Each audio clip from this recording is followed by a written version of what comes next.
Welcome to the Boat Buyer's Secret Weapon. I am your host, Captain Matt, and today we're doing a pontoon review of the Sylvan Mirage 8522LZ. This is a boat I inspected at the boat show in Greenville. We'll take a look at the specs here.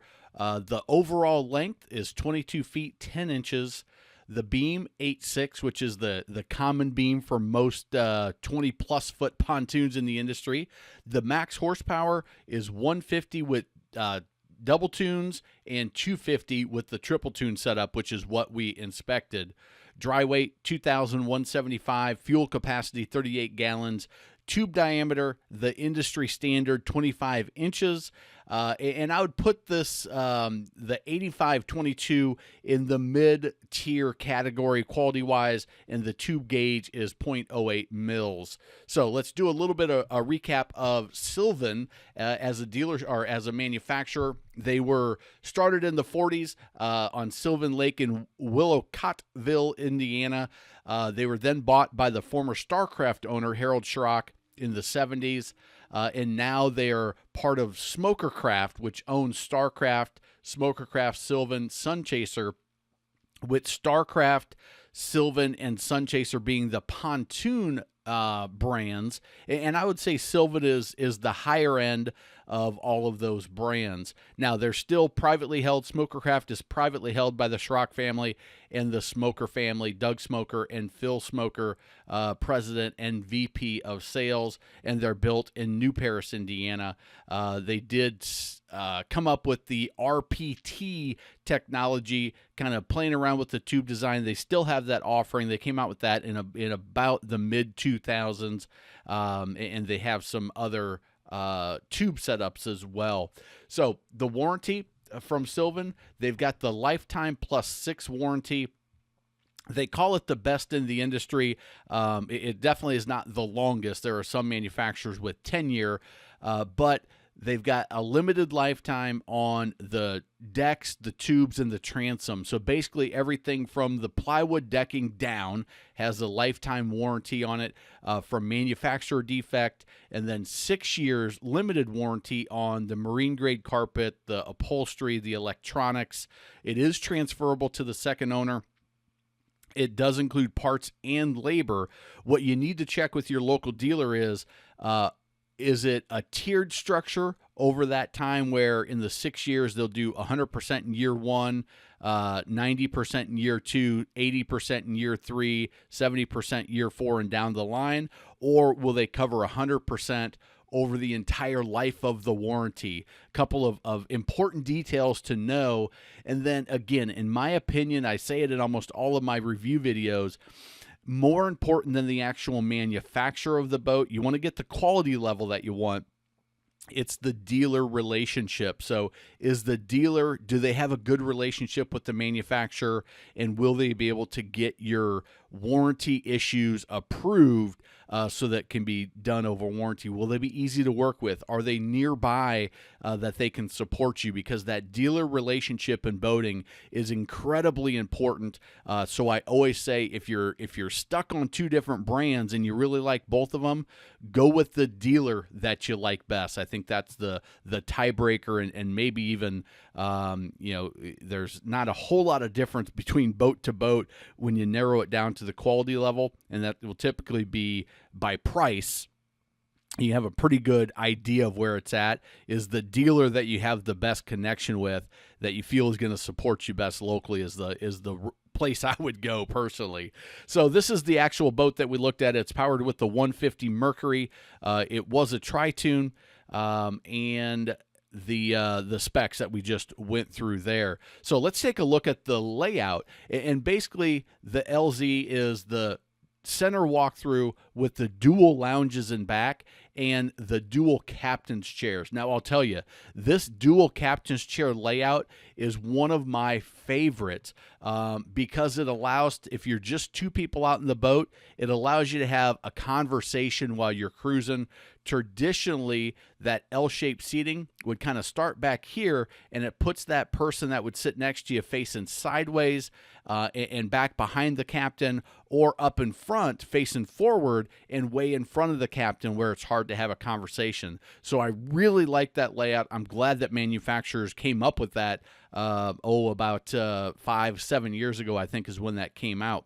Now, you have the fence gate, or the gate on this starboard or port side in the rear. There's no fourth gate here, and you have the front gate here. We'll talk about the upholstery. We'll talk about the construction. This is brought to you by the usboatexpo.com. If you are thinking about buying a boat in the next 12 months, this is a group of 20-plus industry experts that I've interviewed that is going to help you make sure that you buy the right boat with confidence and avoid the misinformation, the confusion, and the overwhelm that happens a lot. So you can go check that out. Check out all the 100-plus videos that we have on the channel, the podcast, and the articles. So the stern of the boat, you've got these dual loungers that I like this setup because it allows you to lounge if you've got two people back there that want to lounge. But if you've got a boatload of people, they're actually flat seats, so you can sit 2 or maybe even 3 people on these back couches. You've got a table that mounts here, and it's just this is a great layout. I think it's roomy. It's got the 2 captain's chairs. It's got 4 loungers on it, 2 in the front, 2 in the rear, and it's just a really nice setup if you're looking at just kind of family pleasure boating. Taking a look at the helm, they've got a nice fiberglass helm. You can see you've got all the gauges that you need, your tachometer and your speedometer, your fuel gauge and your trim gauge. And then they have 3 blank gauges here. If you wanted to put a depth finder, if you wanted to put an oil pressure gauge, you can put all of those there. In my mind, hey, on a boat like this, the tachometer is really the main thing that you need. I do like a depth finder in most boats.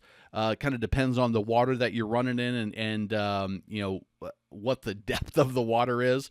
But then you've got your stereo control. You've got your cigarette lighter, a little clip for your phone, and then all of your switches for your stereo, for your anchor light, navigation lights, and all of the other accessories that you can add.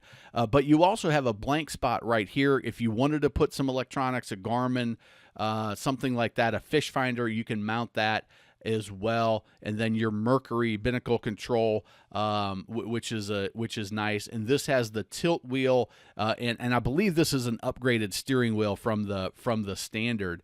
So just a nice helm. Now, one thing I did notice in this model is there's not a whole lot of room for your legs and your feet. For me, I'm 6'2". I've got a size 12 shoe. I don't have a lot of room in most boats when it comes to that. I usually angle my seat about 15 degrees and stick my feet out into that kind of center lane. But something to consider, always sit at the helm and figure out how comfortable I'm going to be here and how am I going to run this boat. The capacity, you've got 11 people, 1,500 pounds, and you can see that this is rated to the 150 horsepower. Remember that the capacity ratings is whichever comes first. So if you have 11 people that are 100 pounds, you're at capacity. If you have 7 people that are 210 pounds, you're at capacity. So whichever of those comes first, and remember that you've got to account for gear as well. This is powered with the Mercury 150. It's got the power assist steering, which makes it's not as smooth and easy of steering as your vehicle, but it's pretty easy. With the 150, you definitely want to have that assist. It's probably not 100% necessary to upgrade to the full power steering with an actual pump. This is to me is going to be very acceptable, very comfortable for most people, even running 35, almost 40 miles an hour in this boat. You do have your fuel cell, which was 38 gallons, and this, because you've got the 150, they also added the ski tow bar, and you can see that's nice and sturdy. I'm not sure they're mounting it off on this extra arm right there. It gives you some extra room on the back of the boat. It does give you a little bit more area to get lines and things tangled. But overall, I think that's a pretty fair way of doing the ski tow bar to give you the extra room on the back of the boat. And you can see right here where the ladder is, a nice 4-step stainless steel ladder. I really like the ladders that Sylvan's using, nice and deep, that they're a little bit wider, so you got a great leverage to pull out. And I think they also have an upgrade where it's even a wider stance for the arms. If you have somebody that's a little heavier, not quite as nimble, a little older maybe, that might be an upgrade to consider. Now, the other thing that I always look at on a boat is the upholstery. So let's take a look at this upholstery by Sylvan. That if you just kind of give it a squeeze and a pinch, you can kind of feel how thick it is. And then I like to check the seams. Are they doing the double stitching like they do here? And how well are those seams holding together when you kind of pull them apart? Those are all things that are important. Sylvan uses a nice grade upholstery, nice stitching, nice and tight seams, which is really nice. Just be careful that when you are cleaning your upholstery, that you're not using anything abrasive like a magic eraser or any harsh chemicals that's going to make these threads deteriorate quicker. That's a problem that can happen, and it's more not a matter of the quality of construction, but more a matter of the type of maintenance and the cleaning products that you're using. So just pay attention to that. And then they also have this accent upholstery, a little bit of texture, gives it kind of an interesting look. Again, that same level of nice tight seams, good thick, heavy quality thread, which is indicative of a good manufacturer. I was really impressed with the upholstery that we found with Sylvan. Now, on the tri-toon, they do set that toon back a couple of inches in the middle toon. Now, every manufacturer there's really 3 different ways to do it. You can have it straight across. You can bring this center toon out an inch or two, or you can set it back an inch or two. In my mind, I've never run one back to back where I can say, oh, I feel the difference between the toon straight up a little bit, straight across, or set back. I've not had that opportunity. In my mind, there's not much difference. You're going to get used to it, but they say this allows you to turn a little bit sharper because this toon will come around, and this one isn't going to give you any extra drag when you're slowly operating around the dock or when you're turning around to get a fallen skier. So that's something I wanted to point out. I didn't get a very good picture of it the way the boats were set up, but I wanted to mention that. Now, on the tubes themselves, a nice long 4-foot nose cone. You can see these are hand welded. Not perfectly smooth, but not bad on this section. A couple other things I want to mention is you'll notice that the cleat is mounted within that finishing piece there. So it's actually going through another piece of aluminum, and we'll look at what it looks like underneath. And then you've got this section right here is a full piece, which means it's just going to be a little bit stronger when you hit the dock in your front corners. That's going to be the part that it's typically going to get crunched up if you hit the dock, and it's kind of got that extra rigidity with this piece here and that full wraparound finishing piece, which I really like. The other thing that I like that Sylvan does is the splash guard. And let me get that next picture here. But we're also you can pick up the Boat Buyer Secret Weapon Toolkit, which you can grab at boatbuyersecretweapon.com/toolkit. If you're looking to buy a boat, it's 20 pages packed with helpful information and kind of checklists, questions to ask so that you're choosing the right boat. Kind of the inspection I go through, you'll find that right there in the toolkit, and you can get that for free. But that splash weld, like I was talking about, has this finishing piece that makes it real nice and smooth. So when the kids are in the water swimming around by the boat, at some point they're going to grab onto the boat and push off it.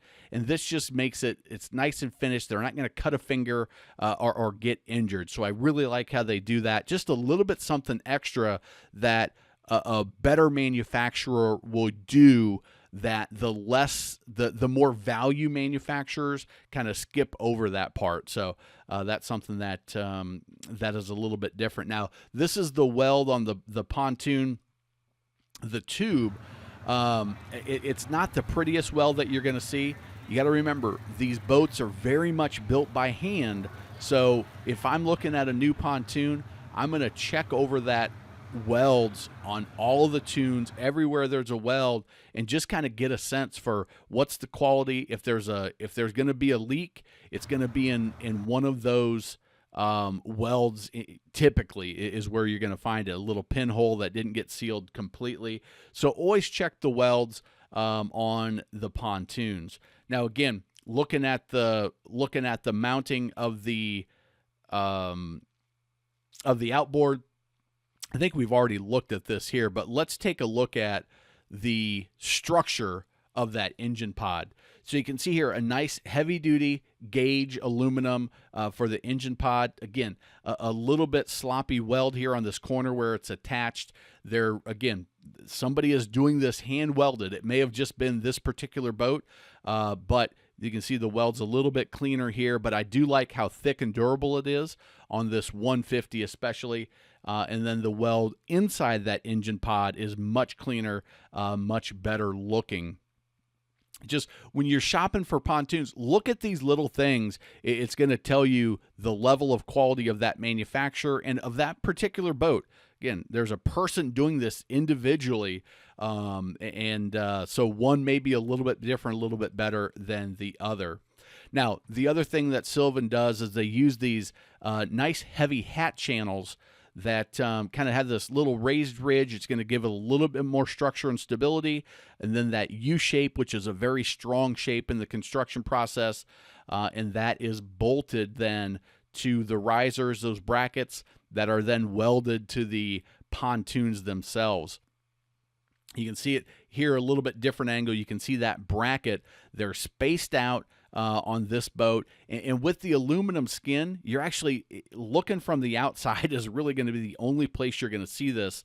Looking under the boat, you're just going to see that skin all the way along. So ask the questions: how far are these beams apart, and what's the distance? They may be equal distance apart, or they may be a little bit closer together at the transom, a little bit spaced out in the middle, and then a little closer together in the bow. Just find out how they do it and how they're going to fix it. Again, most pontoons have a limited lifetime warranty, which means that they don't have many instances of the structure of the boat failing, but most of them aren't transferable after 10 years either. So just something to keep in mind. One thing Sylvan does with their caps, just like on the front, I talked about how that's a single piece, and they've got that extra little support on the curve. They do a great job on the transom as well with their corner caps, which if you're going to hit something in the rear of the boat, it's typically going to be that corner, and you'll see a 10, 20-year-old boat oftentimes has a corner cap that is that's crunched up, and it's really, really difficult to fix. So starting with that strong structure is key, and then mounting the cleat there within that railing, within that finish piece, just makes it a little bit stronger. And we'll talk about the going through there. It's also got the washer, the nut with the nylon. And that's the sturdiest way that you can do it, other than putting an actual plate back there as well, and using a little bit more than a washer. But this is a nice solid way to build it. And if you look at that hat channel again, you can see the distance. And that finishing piece right here, that is not structural. That's just for cosmetic purposes. The brackets that actually hold that channel beam across, that's what you want to look, is how far apart are those, because that's going to add the structure to the boat. Now, this boat was $46,995 with the 150. At the show, it was discounted down to $45,995, so $1,000 discount at the show, which was at the 2021 show in Greenville. If you enjoyed this video, got some value, hit that like button, make a comment. The couple extra videos that are recommended by YouTube. Check out that toolkit. Check out usboatexpo.com. If you are serious about buying a boat in the next 12 months, that is a great event. You're going to learn a lot of information. And remember, life truly is better on a boat.